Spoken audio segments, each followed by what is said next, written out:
Hi, everybody, and welcome to the 2020 ReelAbilities Film Festival here in Los Angeles. Thank you so much for joining us, to both our audience and the panelists.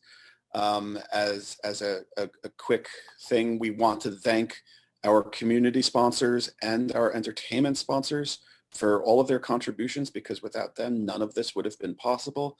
And again, for the consistent and eternal hard work of the Los Angeles Department on Disability. I'm not going to talk for very long because I'm just going to give it over to someone who's a better speaker than I am and just be a fan for the next 90 minutes. Yeah, so welcome. And if you have any questions, what we'll do is have an hour of conversation and then a half hour afterwards. And yeah, that's about it. So I'll turn it over to Shaina Ghuraya to get this underway. Thank you.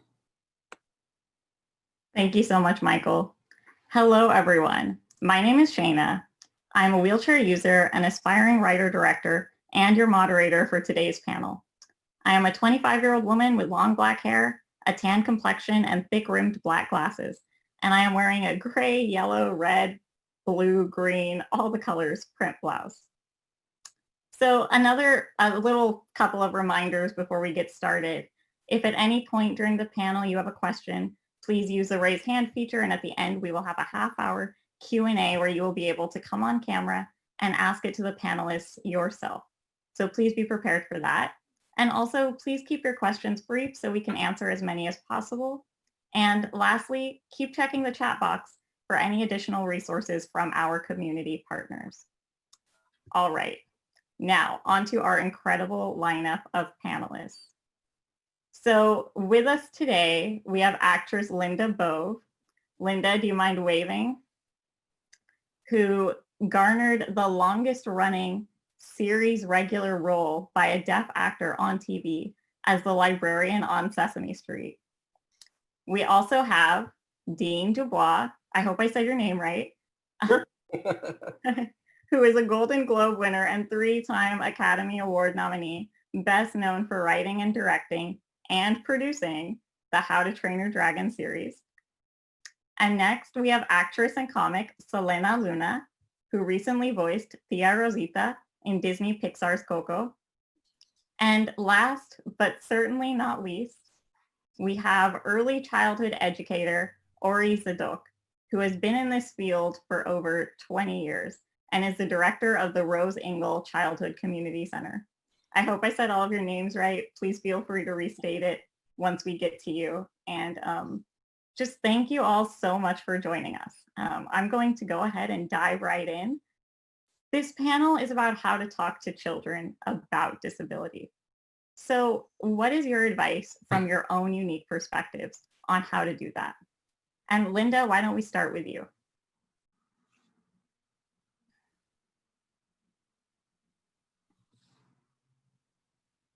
Well, I started working on television back in the 1970s, and at that time there were no research activities happening on the roles of deaf adults for deaf children on television at the time. So I'm going to guess that when my role came out on TV, it helped deaf children identify, to say, oh, look, there's a deaf adult out there that's like me. Incredible. The irony is that deaf children would think that I was hearing playing a deaf character, and I had to convince them that I'm actually a deaf person who uses sign language, and that's what I do with my life every day. So the kids were smart enough to figure it out. Yeah, okay, so here's a real deaf person who really uses sign language, and it's really hard to really explain, especially to the young kids, when they're maybe 3 years old, 4 years old, somewhere around that age at Sesame Street, because that is the target group. Sometimes they don't understand the connection that happens between a deaf person and sign language, American Sign Language specifically. The deaf children think that ASL, oh, that's just a fun thing to learn, but they don't realize, once they saw it, they just said, oh, okay, it's a language, and they found it interesting. And I'm not sure I could go on, but I want to turn over my time to some of the other panelists. Thank you so much, Linda. We'll definitely dive into some of those experiences. Okay.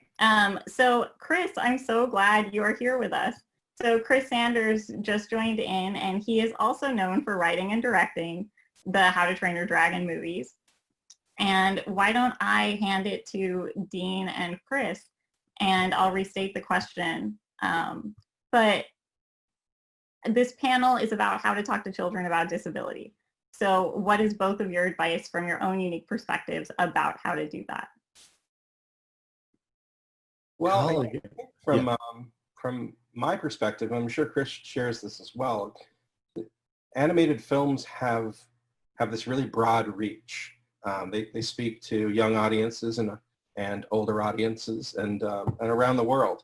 And so we're always looking for something that is universal in the themes, and I think in the humor and the interactions and kind of the emotional experience that the audience takes away from the film. So that means that we try to put something out there for everybody, and we're very conscious of being inclusive in all the ways that we can be, given whatever the parameters of the story are.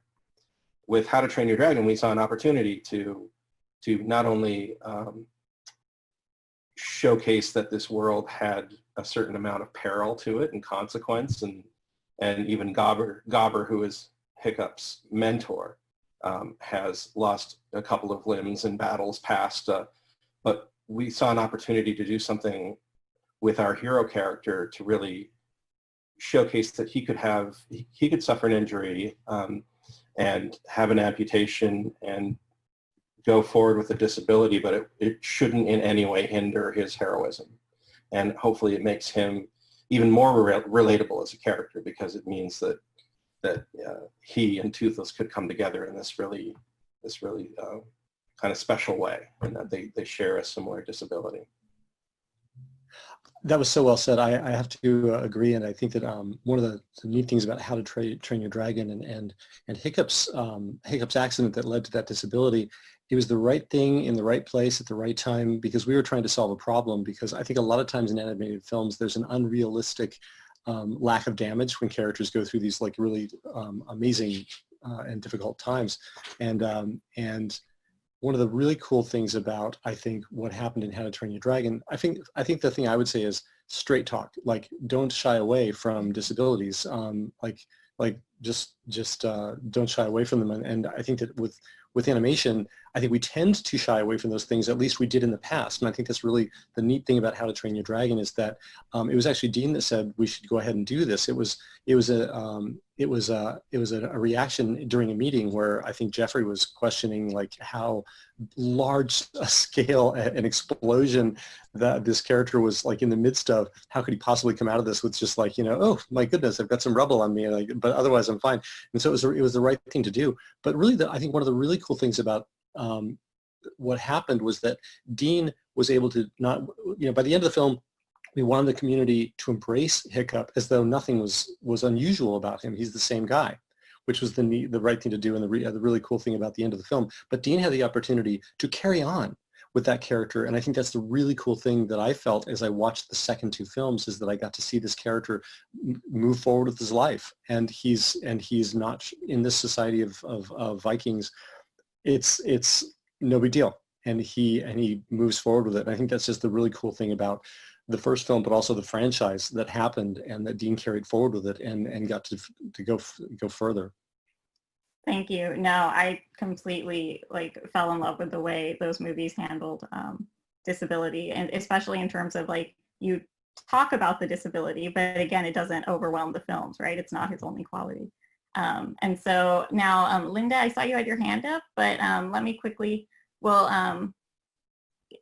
would you like to add something really quick, or Linda?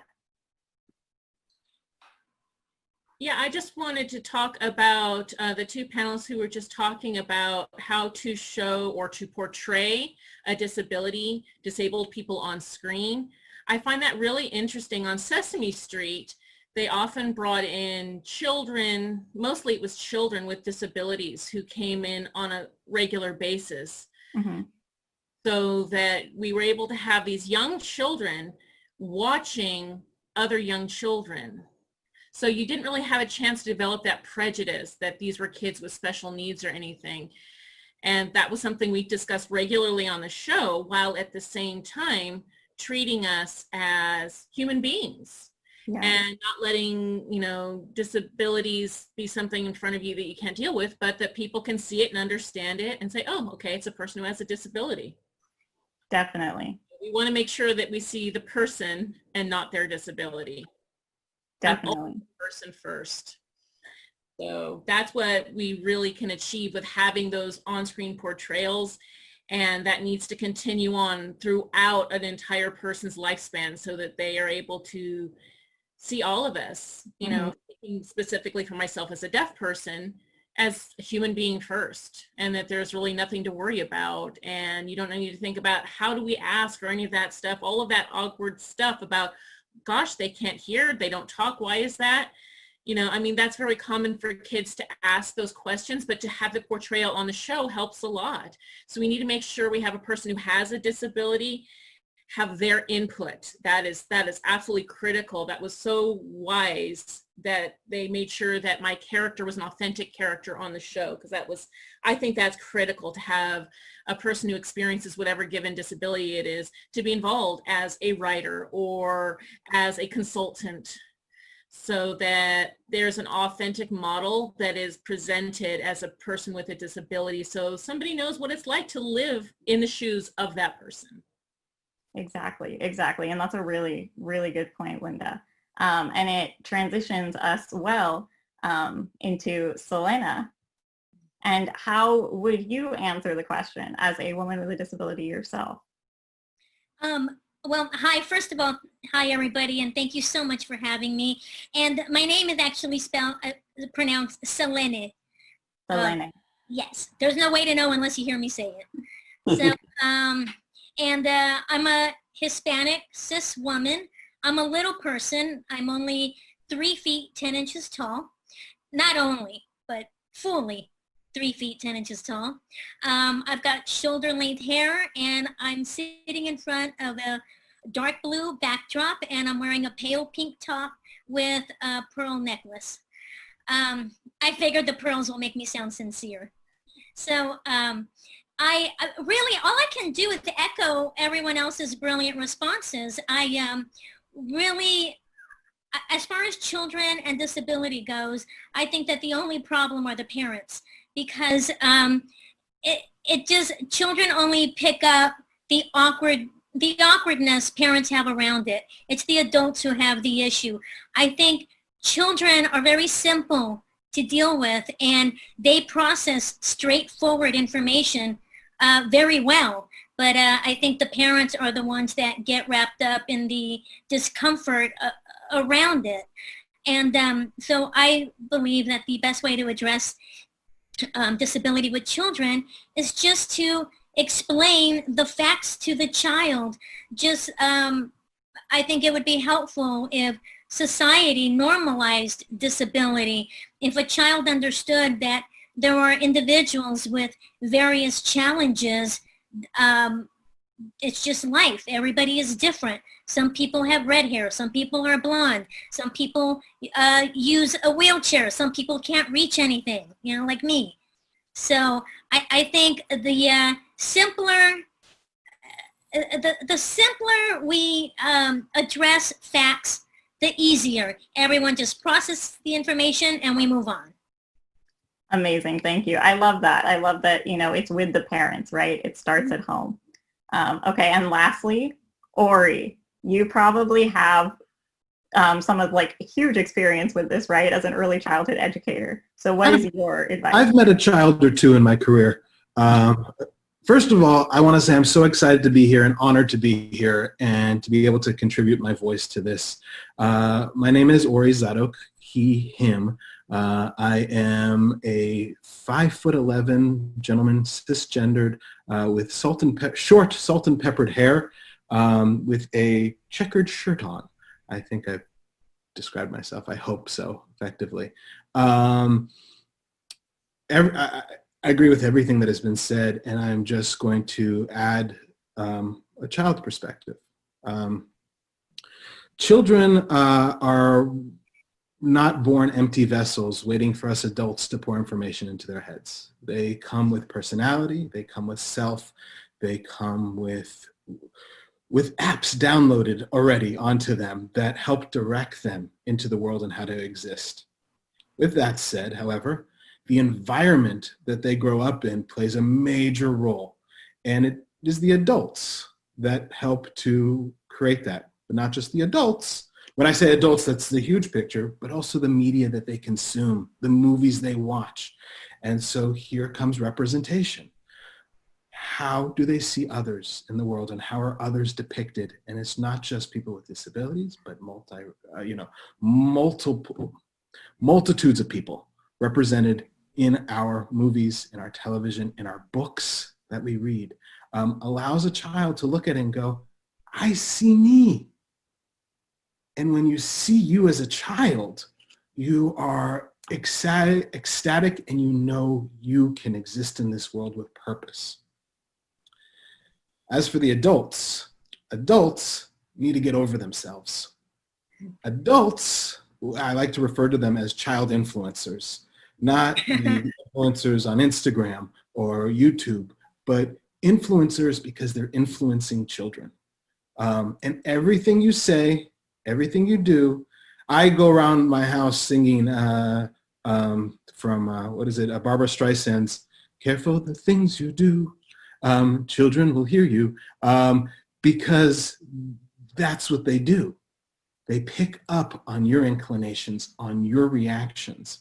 And so when you see a person out and about in the world, and I live here in Los Angeles, which we benefit in Los Angeles from a great deal of diversity, you're able to have conversations because a child is curious. A child doesn't know how to necessarily process.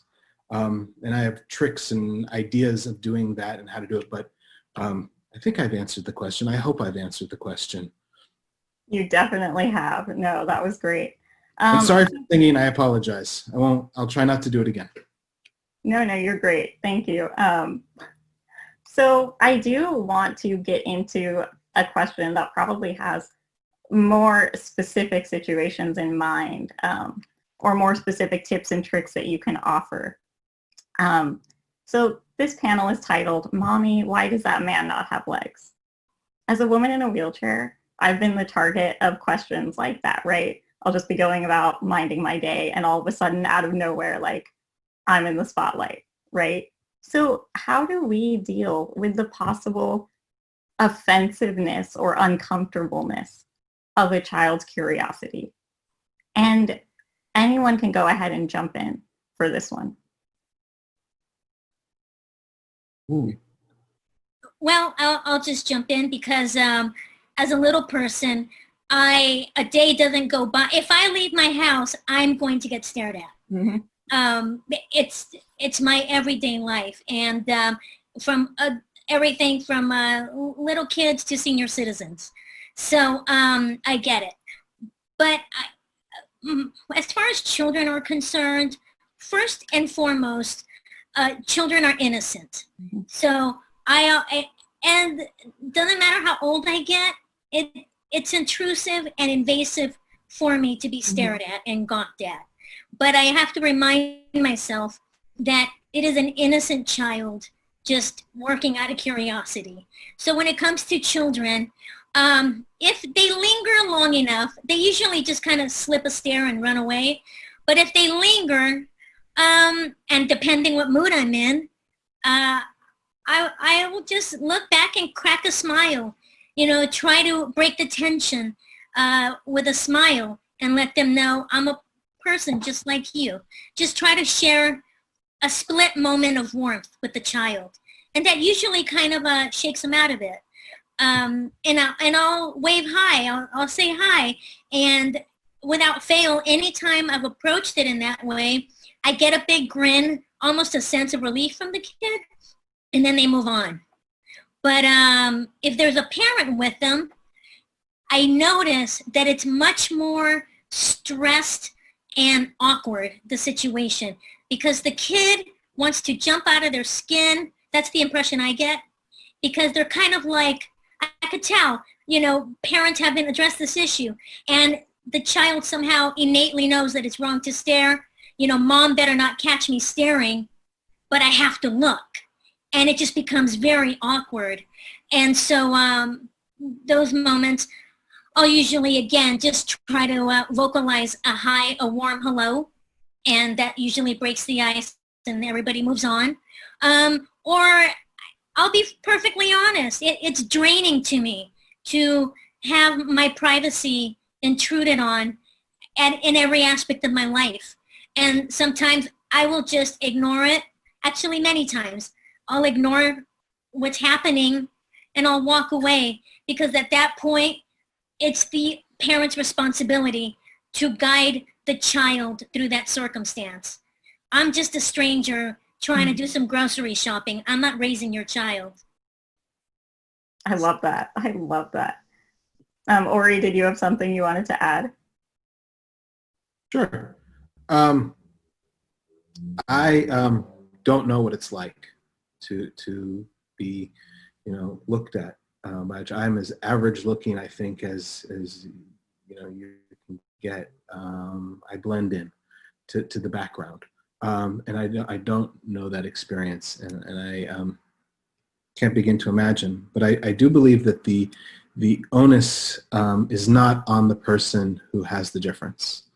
The responsibility falls on the child influencer in that person's life to help direct. The thing, though, is this. Parenting, I like to say, is not hard. It's just no one knows what they're doing. Absolutely no one has a clue. Because there isn't a universal handbook. It's the cliche that they don't come with instructions. But more and more people don't know how to talk to children.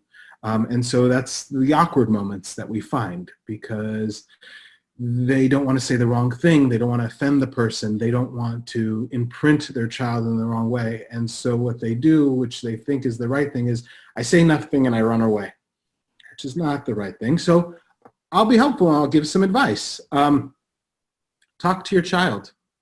Listen to your child. Ask your child, what do you think? How do you feel about that? And I don't think the person with the difference has to be invited into the conversation.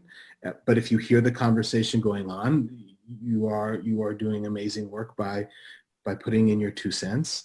But what the child is trying to do is process. The child is trying to understand the world in which they live in. And we do children as a whole.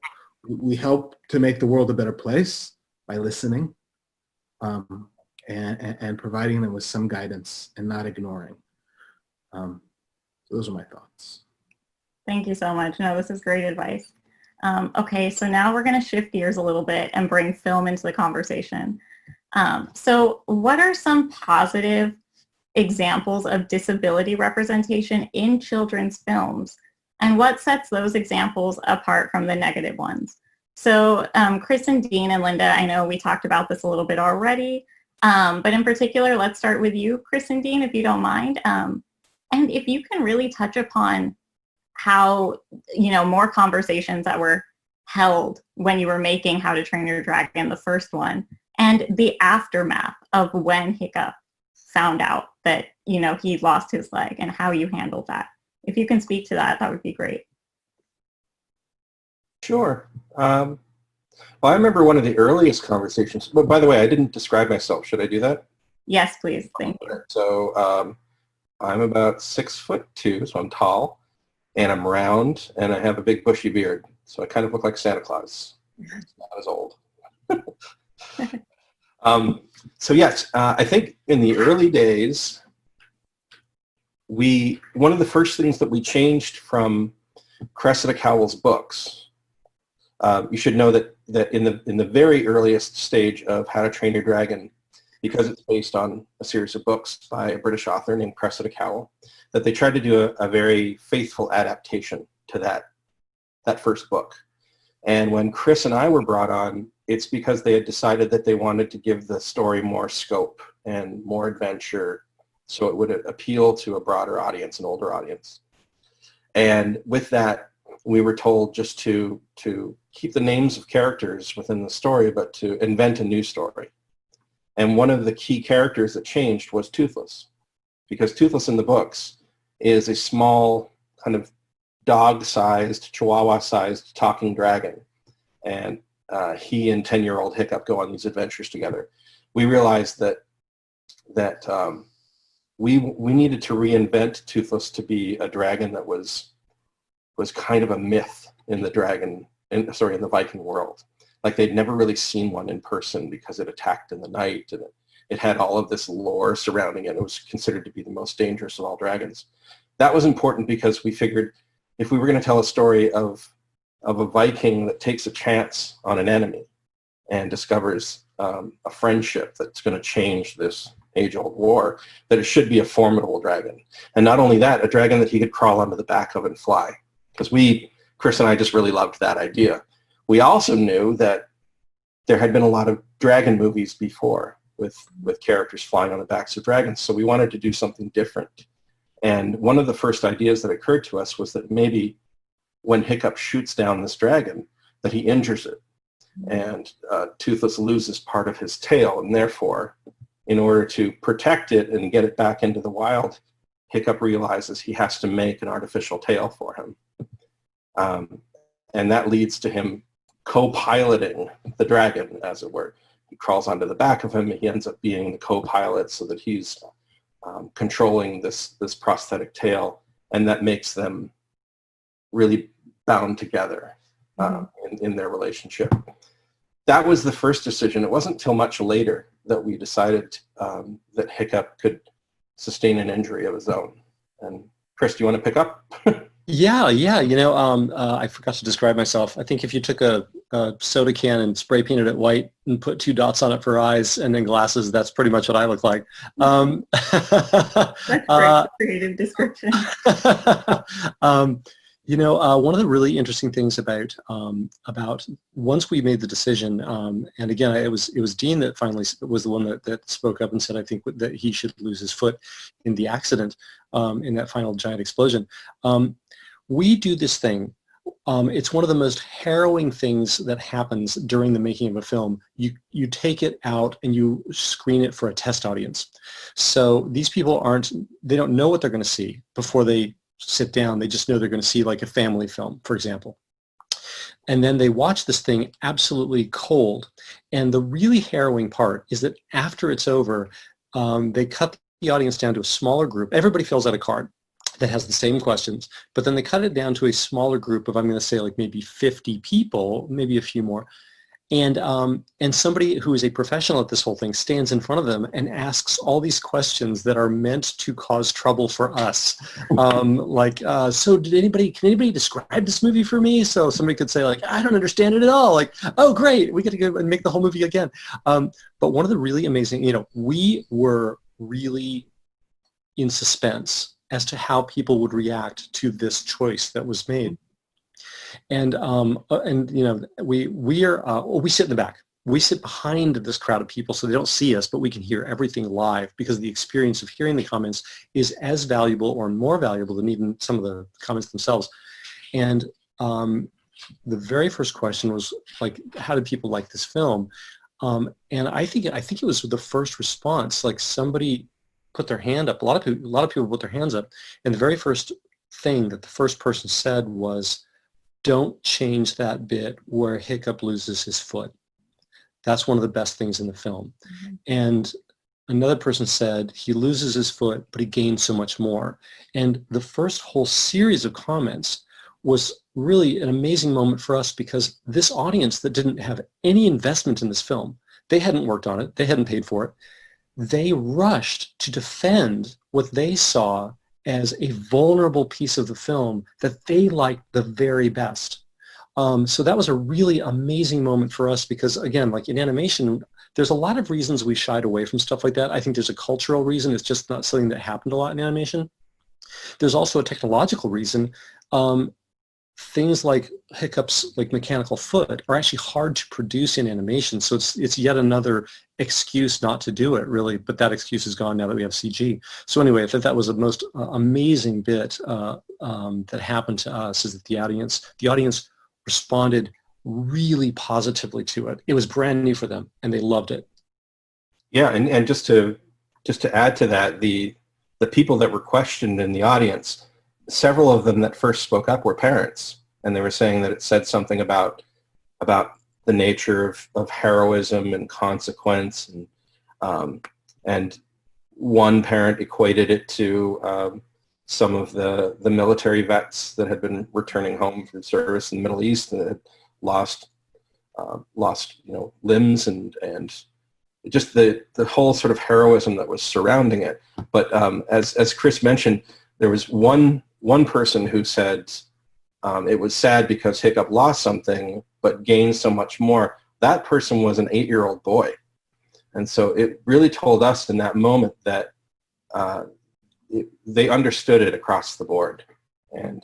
And both Chris and I had worked at Disney before coming to DreamWorks, and the last film that we did was Lilo and Stitch, and we changed so much of that film kind of at the 11th hour because of the studio's fear that they would get letters from parents about the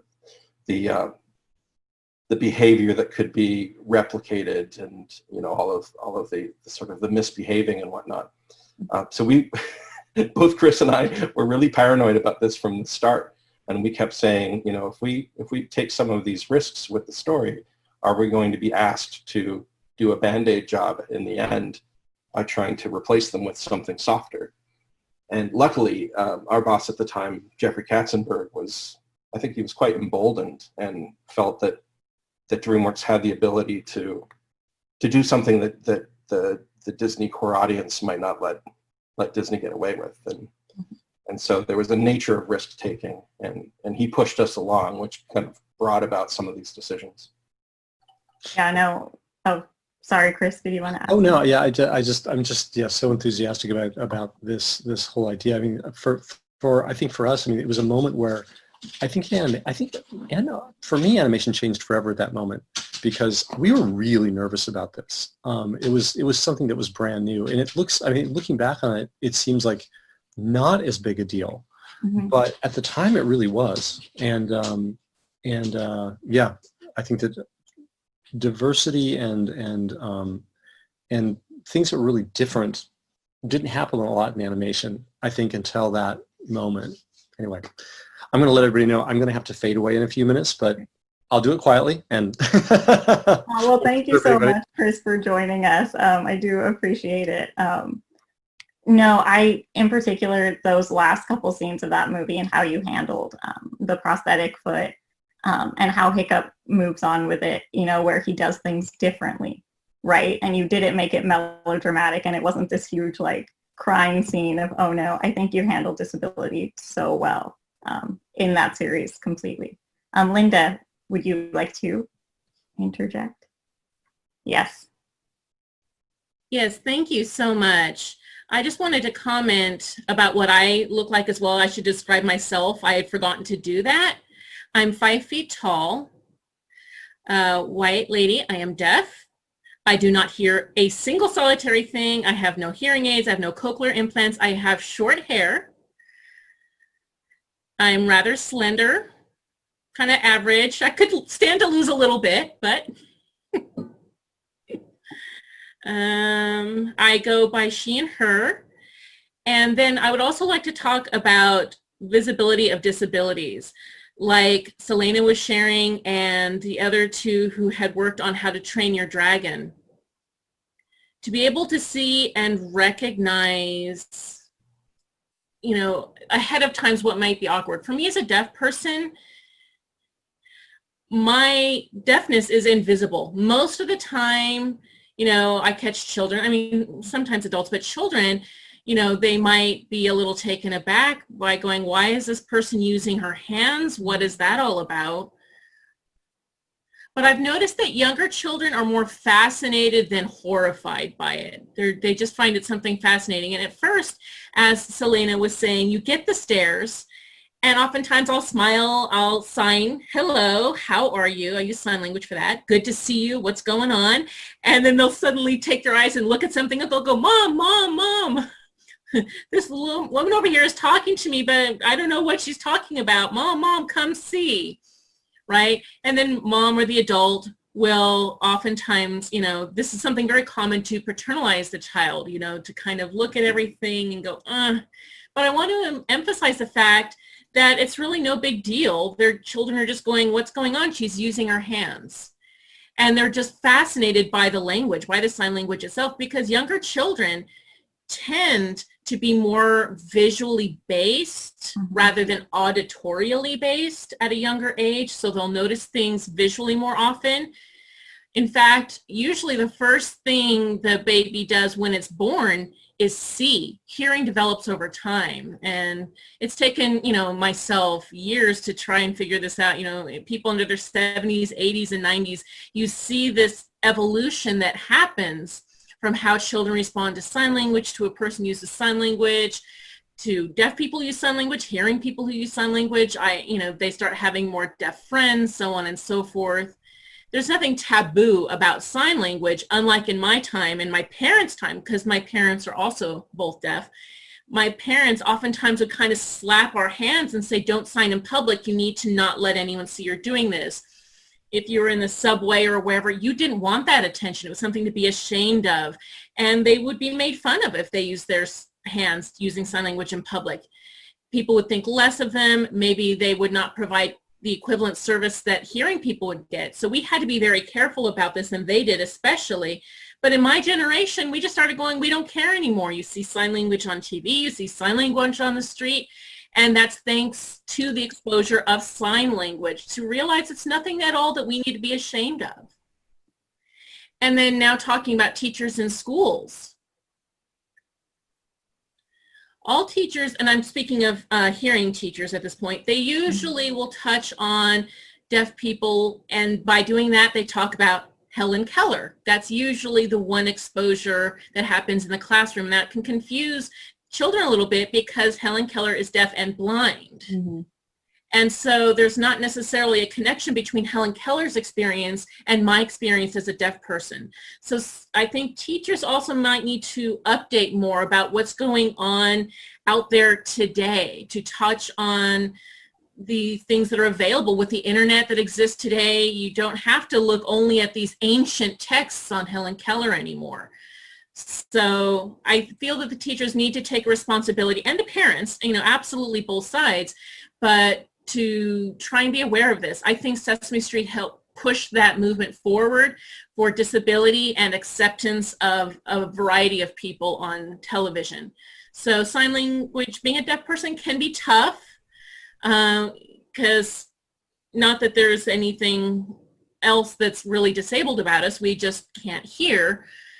Now, personally, I tend to not apologize. Oh, I'm sorry, I can't hear, because that's such a negative portrayal of being deaf. I don't like that.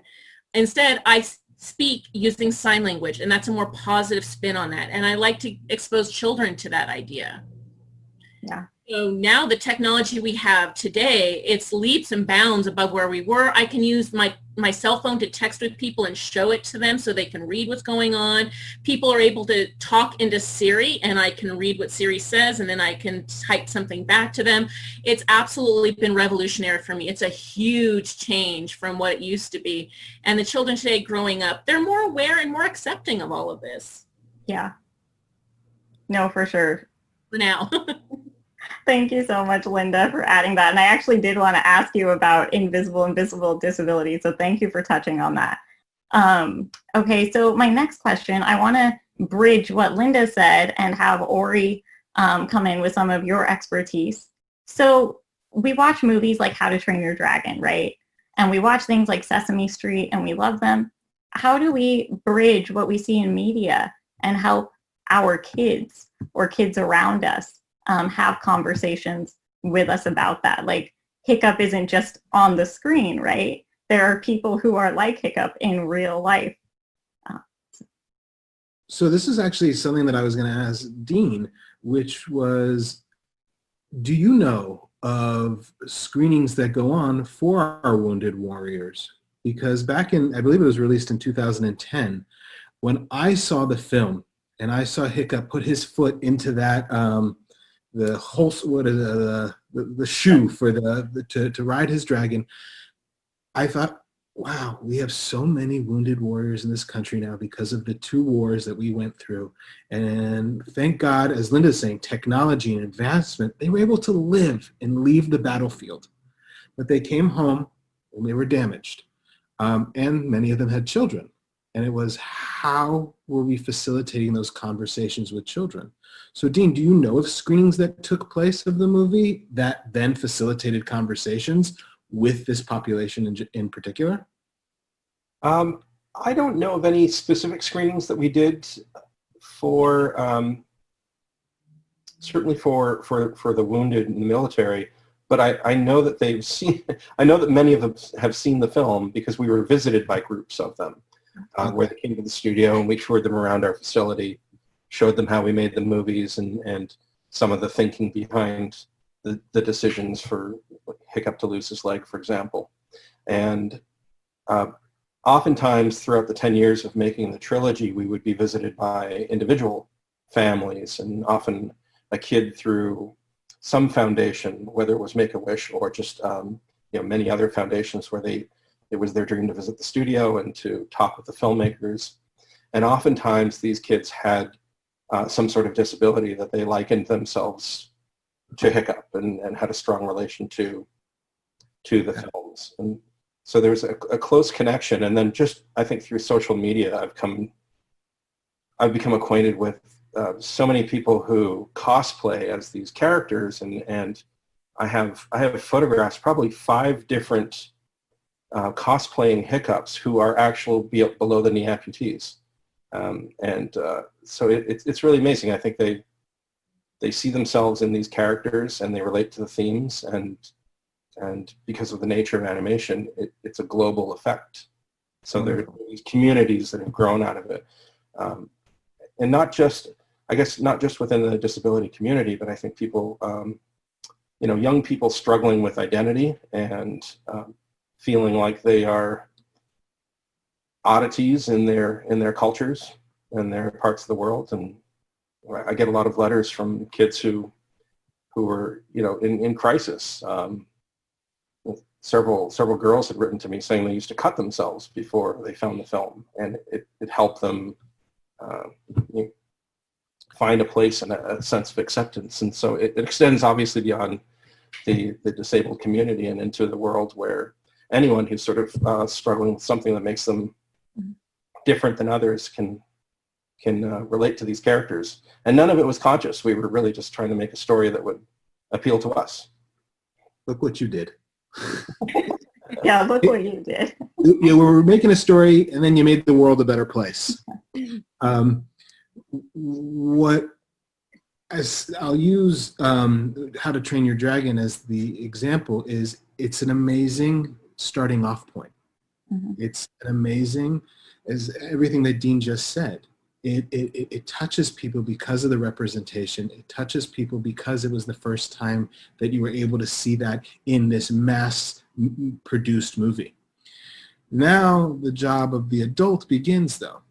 So all adults should watch whatever their child is watching with their child. It should not be a substitute for a nanny or a babysitter. It so often is, because we have parents that are working, particularly now more than ever, that need just a little alley-oop, some help. And so the TV does play that role. The iPad plays that role. But it's essential that adults keep an ear out, at least if you can't sit down and watch with them. Because when you sit down and watch with them, you help them process. By just asking questions. And they need that. They need you there as the adult, because the adult also validates. Because they're going to have a feeling in something that they see. And if you as the adult can be there and be like, yeah, I feel that too. Yeah, I saw that. What do you think about that? And when you help your child process that way, they're able to exist in the world where their emotions, their feelings are valid, and they're able to have a sense of self, whoever they are. And it's just making the world a better place because you have humans now that are able to process who they are and able to help others and have a greater sense of empathy. And it's as simple as listening to a child and being there for them. Thank you. Oh, man, this has been so great. So we have about 12 more minutes left before the Q&A portion begins. So I do have a last question. I've been in a wheelchair since I was 5. And, you know, it was not easy all the time. And so I know this panel is about how to talk to kids about disability. But what is some advice you would give for kids with disabilities in regards to how they should handle these awkward situations with other kids and even adults? Because I've had more than enough experiences where as a kid I've had to kind of be the adult when the parents wouldn't want to their own kids. Selene, would you go ahead and start us off with this? Yeah, I would love to. Thank you. This is a tough question for me personally. I struggled a lot as a child. Being the only disabled child in the family, it was a very isolating experience. And I think first and foremost, that is the number one issue for children with disabilities is feeling alone in your environment. And I had a very loving family. They went out of their way to, you know, treat me normal. But I would say that speaking from my experience, I know it would have helped me a lot to reconcile with my situation, to just openly speak about my difference within the household on a regular basis. Because in my household, I think, and I grew up, I'm a child of the 70s and 80s. Nobody was talking about this. You know, it was a very different time. And I grew up old school. You know, my parents were like, I'll give you something to cry about. That was the attitude. You know, so what? So you're little. What's your problem? You know? Yep. And I know they were just trying to toughen me up for the world. But don't deny that child a space to allow the pain to come out, the loneliness. I think the number one most helpful thing for me would have been getting me involved with other disabled children or some sort of support for, I'm sorry if I'm going off track from the question. No, you're good.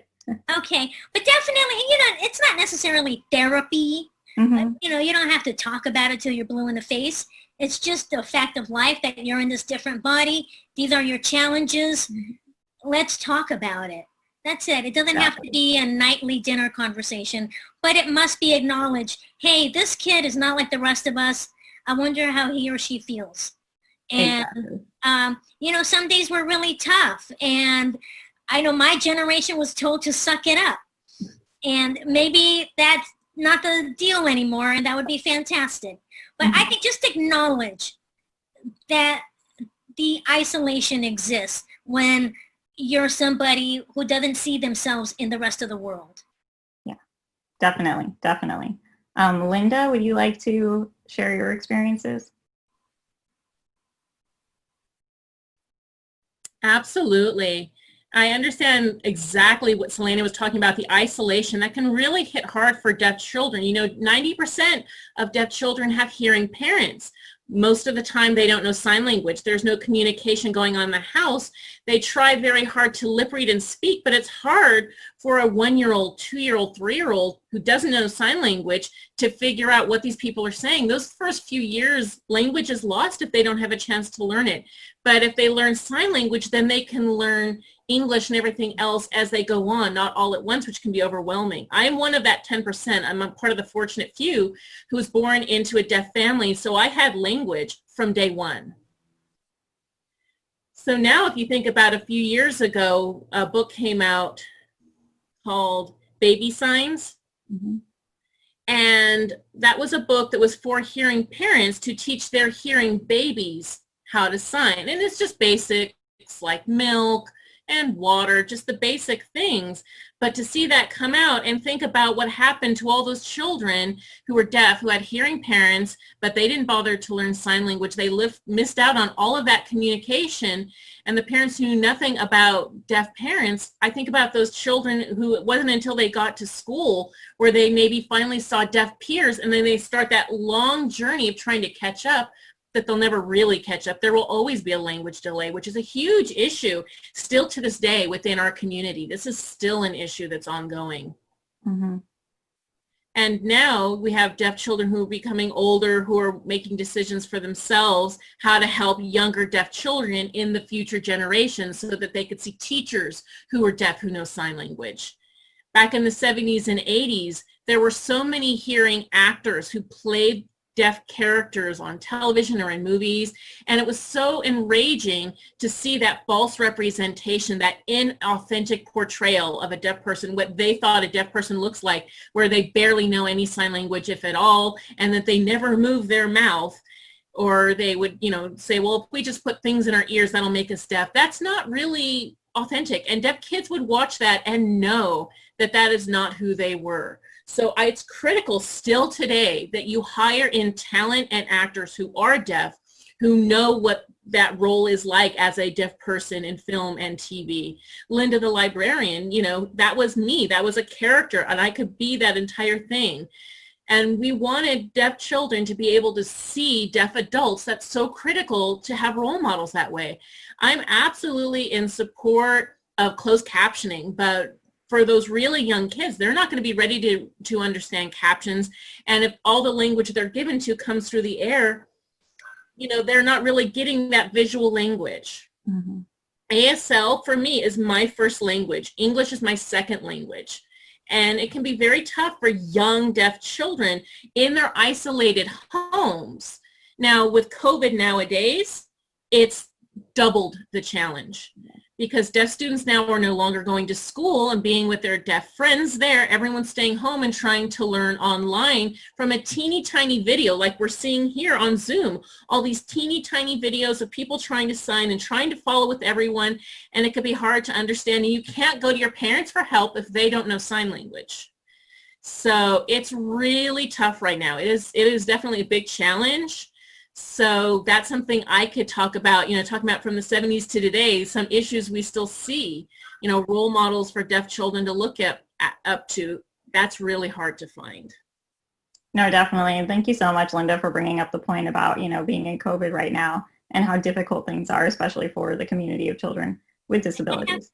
I'm sorry to interrupt. I just have to interject, and I know we're short on time, but I want to really emphasize Linda's point. I just want to quickly share an anecdote. My sister, who was a hearing individual, when she had her son, he's a hearing individual. When he was a baby, she taught herself some sign language, some American ASL, to teach her baby, and he picked it up, no problem, so that he could communicate better to her when he needed something. And these are two hearing individuals. So there is no excuse for hearing parents to not learn ASL. Yes, there is no excuse. And to that, there is also no excuse. As you know, Dean has provided us with the How to Train Your Dragon movie series, right? And Ori has given us, a lot of advice as to how to bridge that. There's no excuse to not have the conversation with your kids about talking about disability. Okay, and with that, I think that's a good jumping off point to lead us into the Q&A portion. So does anybody have a question? Maybe. Right, so for anyone wanting to participate in the Q&A, you're welcome to raise your hand with the feature on Zoom. That should be on the right-hand side in your participants panel. If you're calling by phone, I believe the function is *9 to raise your hand. And you're welcome to send us, the RAFLA staff, a chat in the chat box on the browser version of Zoom. Thanks. While we're waiting for someone to ask a question, I did want to bring up the fact Linda mentioned, authentic representation on screen. But I also want to say that it's amazing.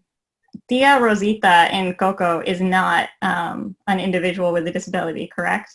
Correct. Selene? Yeah, and so it was just so amazing to me that you were voicing her, right? Because again, actors with disabilities, we can play anybody. It doesn't just have to be a role written specifically, with our disability in mind. And so, yeah. I agree. And I think it was an incredible opportunity that as a voice actor, I just happened to be playing just a part. It had nothing to do with my disability. However, the flip side of that, it would have been nice, I think, for children to know. So I don't know how we would convey this, and certainly the responsibility is not on the story, but I think it would have been beneficial in some way for children to know that the person playing Tia Rosita is disabled. And so it's bittersweet. Incredible opportunity. I'm so proud of it. But your average viewer has no idea that that's a disabled person. Exactly. And I think it, again, goes to have those conversations at home with your kids, look up the actors behind the scenes. And so I wanted to actually bring Ori in and talk a little bit about, as an early childhood educator, what have been some of your experiences with having children with disability, right, be in the classroom, and how have you handled those conversations that other kids might have had? I'm so honored to get to do what I do and to have a major role that I play is because I'm there at the beginning of a parent's journey. Yeah. And I take such pride in being able to provide them with resources to help their child no matter what's going on with their life, whether it be they're a picky eater, they're wetting the bed, or if it's something greater that needs greater resources. Here in Los Angeles, we are blessed to have a multitude of resources given by the city that it takes navigating though. And so once we identify that a child might have a developmental delay or a physical challenge, it's going about finding the resources. And we really do live in a time that I'm extremely optimistic about, that there are so many resources, so much research taking place that can allow for a child with any difference to thrive. Yeah. But it takes a team to accomplish that. And so I celebrate my role in being able to provide people with those resources to do that.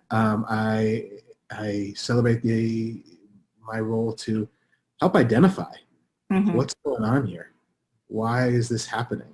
Because often it is an invisible difference. So thank you. Some of what I do. Thank you. And we do have a question from Aaron. I've asked him to unmute. Yes. Hi everyone. My name's Aaron. It's really nice to meet everyone on here. Thank you for having me. My question is, and this can be answered by anyone, or everyone, whatever. As a person with a disability, how do we encourage parents to just automatically not just have low expectations of someone with a disability, that they can't do something that they want to do, and have basically treat us as normal people who are just different, Yeah, definitely. Yeah. Ori? Hi, Aaron. Thanks Hi. for the question. It's a great question. And so I actually have a disability as well. It is an invisible one. I'm dyslexic. And I have struggled with it as a child with dyslexia, because I was made to feel less, not as smart. And as you can tell, Aaron, I can string together a sentence quite eloquently, I hope. And I have to tell you, I resented my parents for their lack of support, for their not knowing what to do with me. And that resentment has lasted till very recently. And it's something that I work on as an adult. What I want to say about parents, and as the parent of 2 children myself, nobody knows what they're doing. Nobody. And so there should be a little bit of lenience towards parents and forgiveness, because they try their best. Hopefully, most parents are trying their best to guide their child who they are biased about. The parent loves their child more than anything else, and it often blinds their ability to be an effective parent. It's kind of this odd thing, right? It's they love you, yet their love for you makes them terrible at their job. But that's the reality, is to be able to have some understanding that the parent has a tough job, a parent that didn't know that their child would be born this way, right? So they weren't raised with the tools, but they do have homework to do, and they better do their homework as best as they can to help support you. I hope that answered it in some way. I know that helps. Oh, I'm sorry. I'd like to add to that if I could. Aaron, I think you bring up a really, really great question. Similar to Ori, I myself dealt with and still dealing with a lot, and I'm almost 50, I'll be brutally honest. So it's a lot of years to carry resentment. I till very recently have held resentment towards my loving parents, who did what they could with the resources they had. But that said, I think it's still the parent's responsibility to provide the child, regardless of ability or disability, provide the child with the tools they will need to improve their quality of life. For example, if you had an abled child who wants to be a track star, that parent's going to go out and buy them whatever equipment they need to make them successful. Well, if a child has intellectual or physical or psychiatric challenge, then it is the parent's responsibility, whether they're prepared or not, it is your responsibility to make sure that child has access to what they need to be a full participant in our society. So yes, parents are responsible. That's all. Thank you so much. Aaron, I hope that answered your question. That was great. Thank you for asking it. And now we have another question in from Kimberly. And she says, there are very few examples of deaf characters in animated television or film. What do you think might be the challenges of creating more deaf characters? What do you think production artists who are not deaf / don't know ASL should know when writing, designing, and animating them? Great question. Thank you, Kimberly. I'm a pipe up, although I'm sure this is Linda's department, but it really speaks to my experience as a disabled person, is that the greatest challenge I face as a disabled person is not my physical challenge, but society's attitude towards disability is the greater challenge. And so when filmmakers, cartoonists, when everybody gets in line with the fact that we all deserve equal participation in society, then I feel we will all be equally included. Definitely, definitely. And movies like How to Train Your Dragon and then TV like Sesame Street can help. Mm-hmm. Yeah. Linda, would you like to add to that? Yes, I would. It's been a challenge in Hollywood over the years, 70s, 80s, 90s, into the 2000s. You know, I've been involved with consultation with them, oftentimes, you know, at the last minute, where they want to talk about a person who's deaf or has a cochlear implant and how do they do this, and they want me to look at the script, and there's some severe changes I need to make. That's not really who I am as a deaf person, or if a person who has cochlear implants, or parents make those choices, there's so many corrections I need to make. And I'll ask the writers where they even got this information from, and they tell me they're getting it off of Google. And they're just trying to incorporate it, you know, within 2 weeks of whatever they've learned online. And now they're giving it to me and asking me to make these changes with minutes to spare. It's a huge challenge. And exactly as Selene talked about before, you have to see what's out there. And I'm more than happy and willing to be involved, to work with a person who signs in a TV show or whatever. Please ask us to be at that table working with all of you, working as part of the team, so we can make sure the information you're getting from the beginning is right. And it makes sense for the storylines and the arcs and the conflicts for the characters. Because if you don't really understand these people, the representation is very superficial. And I've noticed that over time, we as a community are starting to speak out more and calling things out when they're incorrect and they're not really understanding these characters, and they're starting to incorporate people with disabilities now more often at the table. And then really that would be the easiest solution. Have writers, you know, like at Sesame Street every year before the new season would start. Now I'm asked, okay, what should our theme be for this year? Let's think about, well, based on this given research that we've seen, how does my character fit in with this? And oftentimes if the writers don't know, they'll ask me. And they'll be very open about it, you know, and I have no problems telling you the honest truth about what needs to happen. So I get those questions, and it's a very interesting process.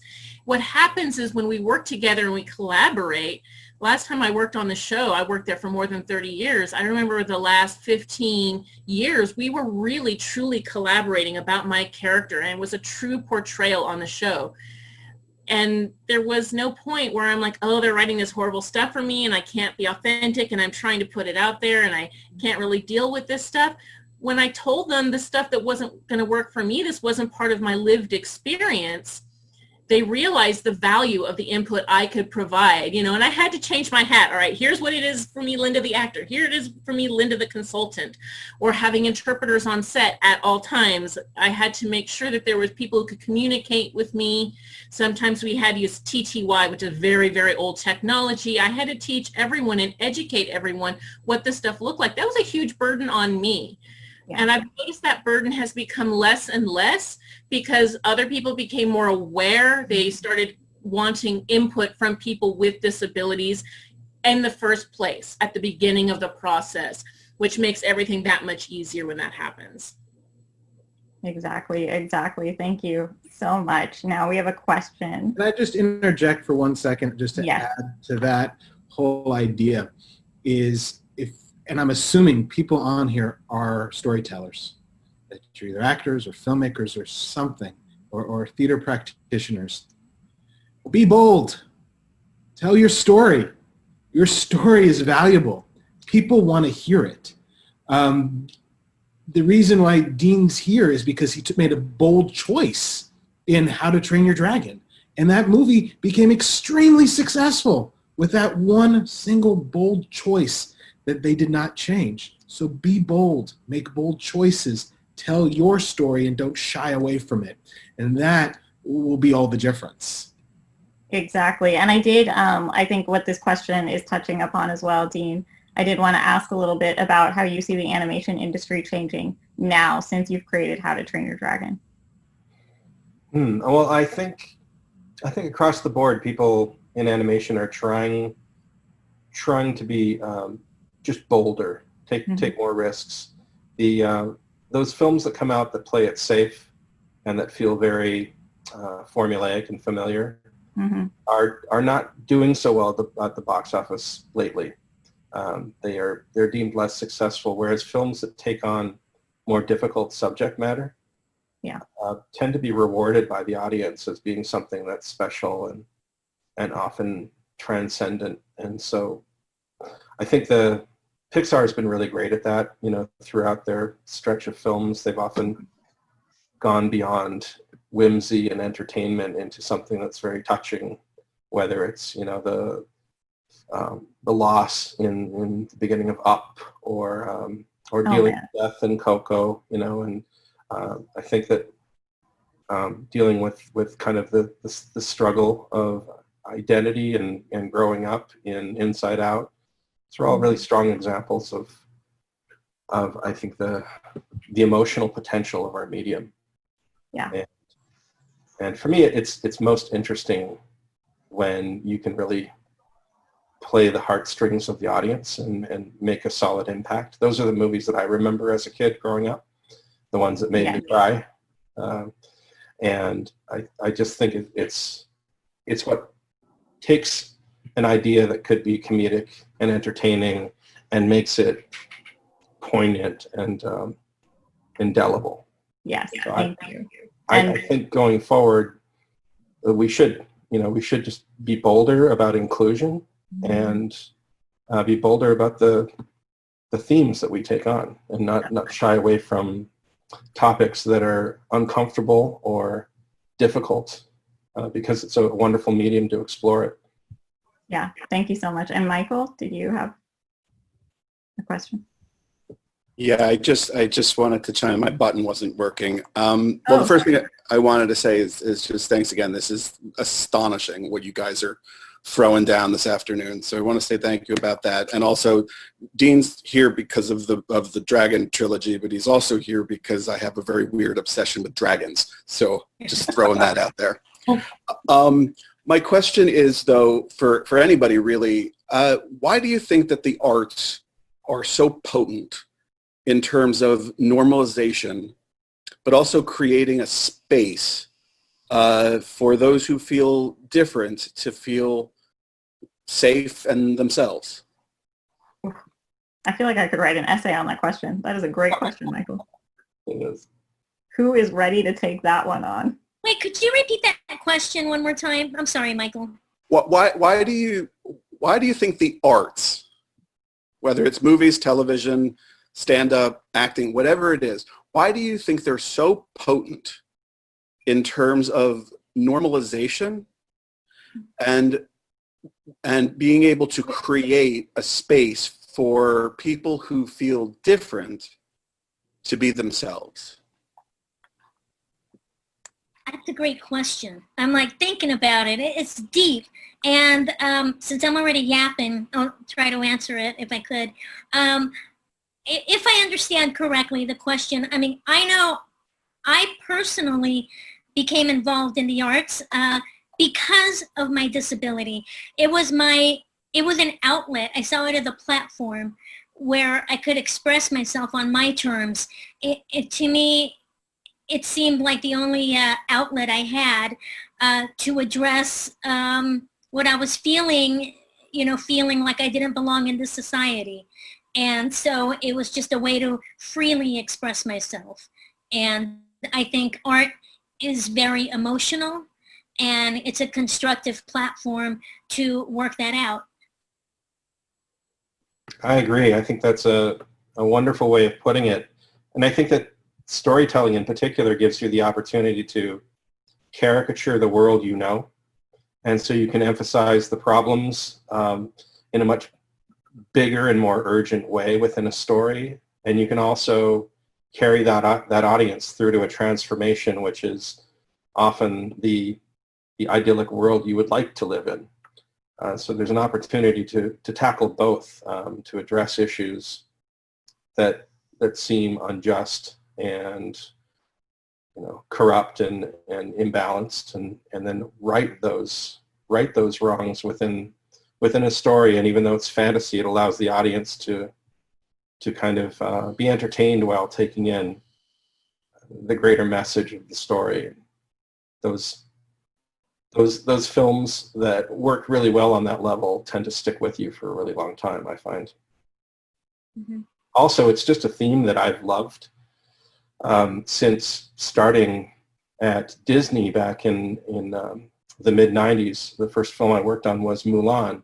And it took us a while, but we finally figured out that the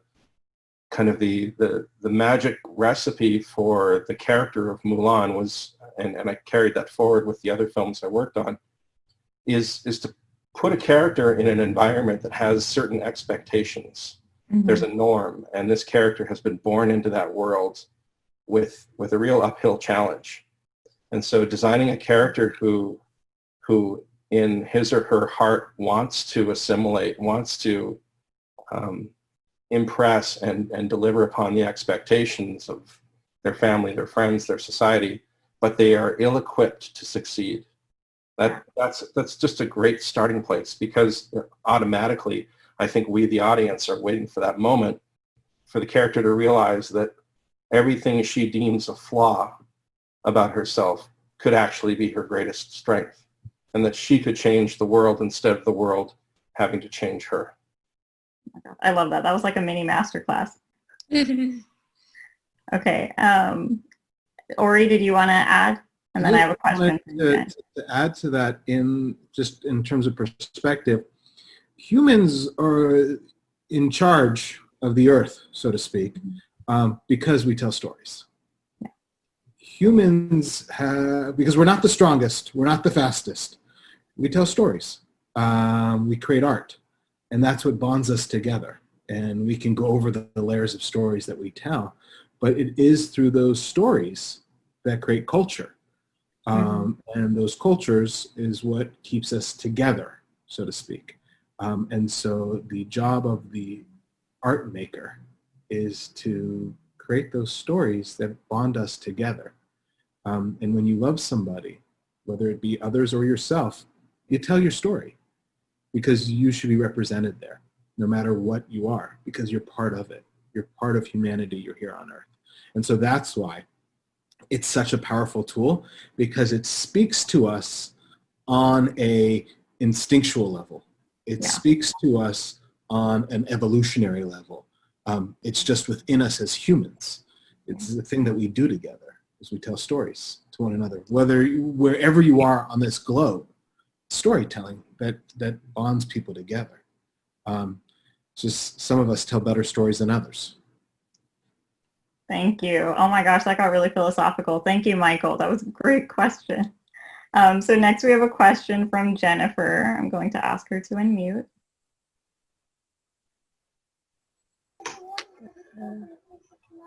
Jennifer, are you there?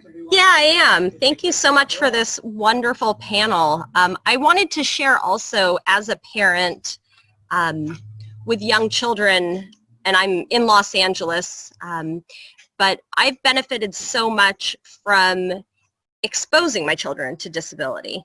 Before COVID-19, we would go to Inclusion Matters play dates at the park, because what a great way for my children to go to the park and enjoy just being around other kids. We'd go to the Abilities Expo, and my children could look at wheelchairs and touch them, and they would be able to meet people that maybe didn't have hands but had hooks instead, and they shook their hands, and it was just a place of normalization. And so I think it's just important that families know about resources. I'm always talking to people I know about Inclusion Matters, because quite frankly, our schools don't do enough to include.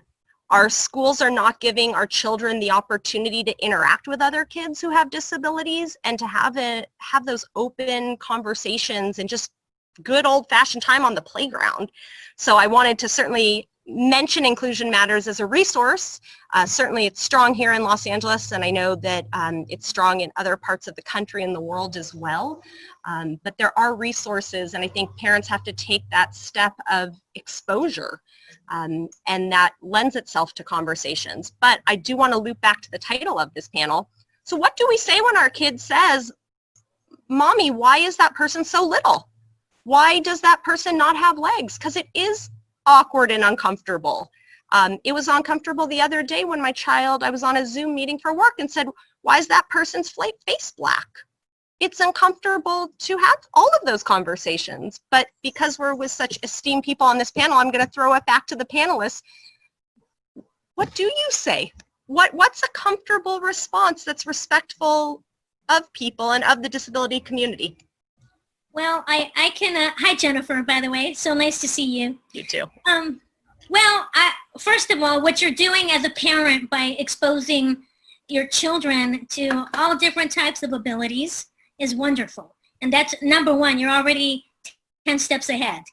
But as far as those uncomfortable moments, I think the only way to address it is with matter-of-fact facts. That gentleman perhaps was born without feet or legs, or perhaps he was in an accident. That is why he's in a wheelchair. Just keep it simple, honest, and direct. And for example, addressing me, why is that lady, I get that a lot in public, why is that mommy so little? That's what children say about me. And when I answer for myself, or I've heard other, very rarely do I hear insightful parents respond, but I have heard, and I say it myself, I just happen to be born with a condition that does not allow me to grow more. That's it. Just the truth. But, you know, in child terms, in kid terms, not everybody, I don't remember the exact statistic, but I believe most individuals with disabilities were not born disabled. I can't remember the source, but I think it's something like 80% of people with disabilities were not born disabled. And so there's always a logical explanation. And if you don't know the individual personally, of course, you can't answer that question. But I think it's very simple to directly and simply tell a child, this person must have experienced something that now they are using X, Y, and Z. Keep it simple, I say. Thank you. Mm-hmm. Thank you, Selene. Would anybody else like to add to that? Well, I'd love to know, Shaina, how you would respond to that. I think I have grown throughout my years.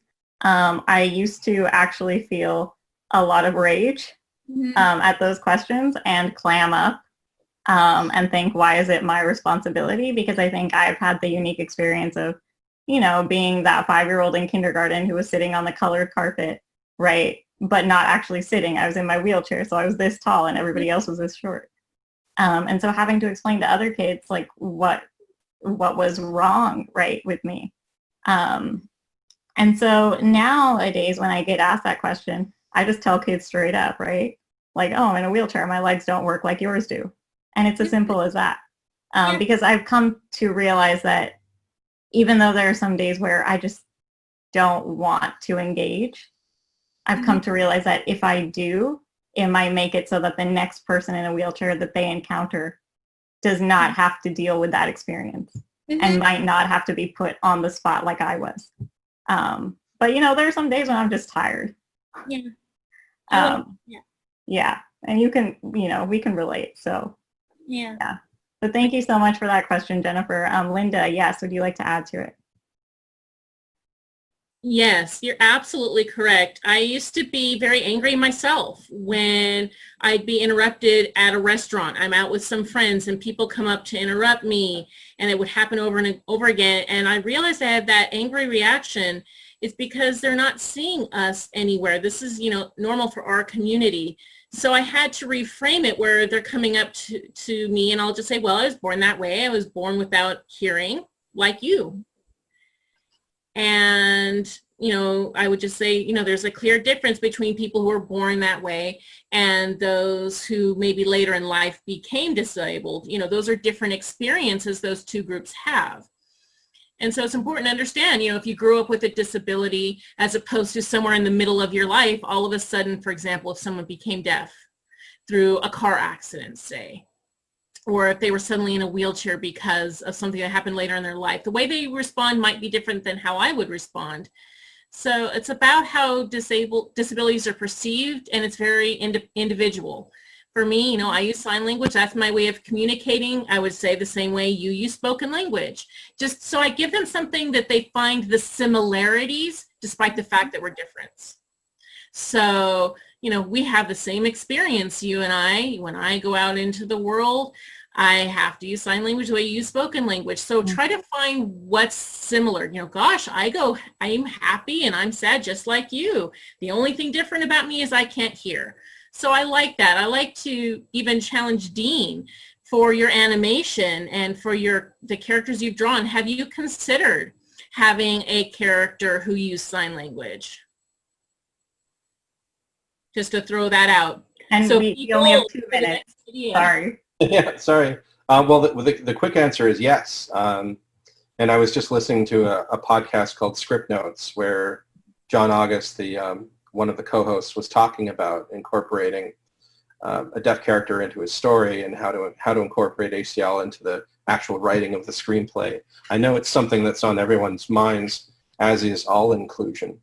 I think we're just in a time where it's a responsibility of filmmakers and writers to make, to just cast a light on those who've been kind of standing in the shadows as far as storytelling goes for a while. Definitely. I think it's a responsibility and a challenge. It's a creative challenge, and to find something that feels organic and right for the story and not some sort of stunt within the story, if you know what I mean.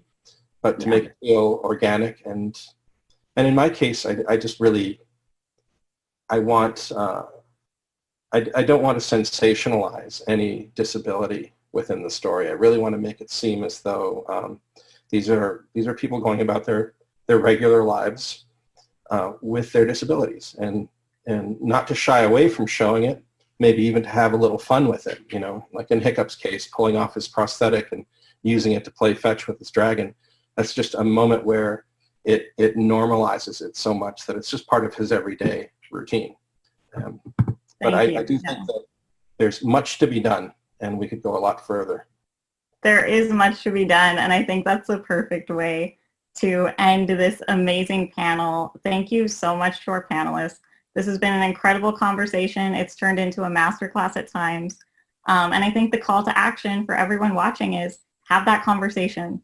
Spread the word, tell kids about people with disabilities so that, you don't have that awkward mommy. Why does that man not have legs? And one last thing, if we could just unmute everyone's mic to give everybody a round of applause on the panels, it would be greatly appreciated. Thank you. Woo! Thank you. Thank you, guys. Thank you for such a fantastic panel. Great moderator, Shaina. Thank you. Yes. Thank you, thank you, thank you. And please join us for the rest of our films today and tomorrow, and our other panel tomorrow evening on Black Disabled Lives Matter, which will be a very provocative panel and discussion. Join us for other amazing, wonderful films throughout this weekend. Please share with your friends as well. Thank you all. Thank you. Thank you so much. Bye. Thank you.